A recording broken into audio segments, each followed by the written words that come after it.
The most important condition for my return to Bangladesh is also, and much more importantly, the same condition that Bangladesh's people require, namely a return to participatory democracy.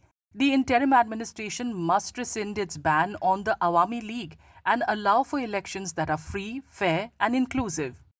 Sheikh Hasina asserts that she isn't afraid of facing a fair and impartial trial and accuses Yunus of avoiding one. I'm not afraid to defend my record. On the contrary, I have repeatedly challenged Yunus's government to prosecute me in the International Criminal Court if it is so confident of its case against me. Yunus continues to duck this challenge because he knows that the ICC, a genuinely impartial tribunal, would certainly acquit me. Hasina also accused the interim government of endangering what she called Bangladesh's most important international relationship, the one with India. She described the Yunus administration's diplomacy in these terms.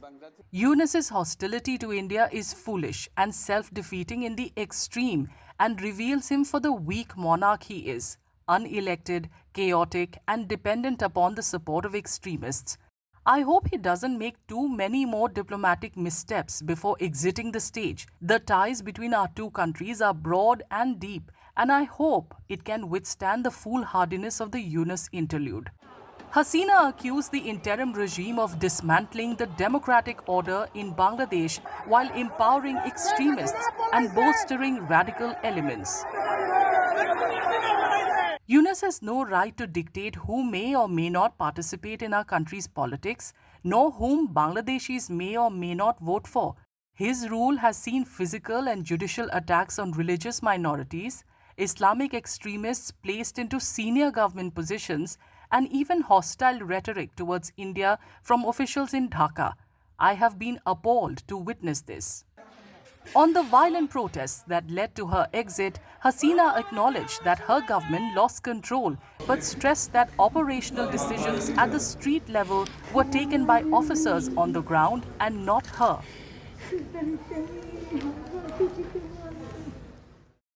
Obviously, we lost control of the situation and that was regrettable. Lives were lost needlessly on both sides of the political divide. I mourn all of those deaths. And I also want to make clear that I did not order the security forces to fire on unarmed civilians. Operational decisions at street level were taken by the officers on the ground, who were working under extreme pressure but who also followed established protocols. Hasina described the International Crimes Tribunal of Bangladesh as a kangaroo tribunal.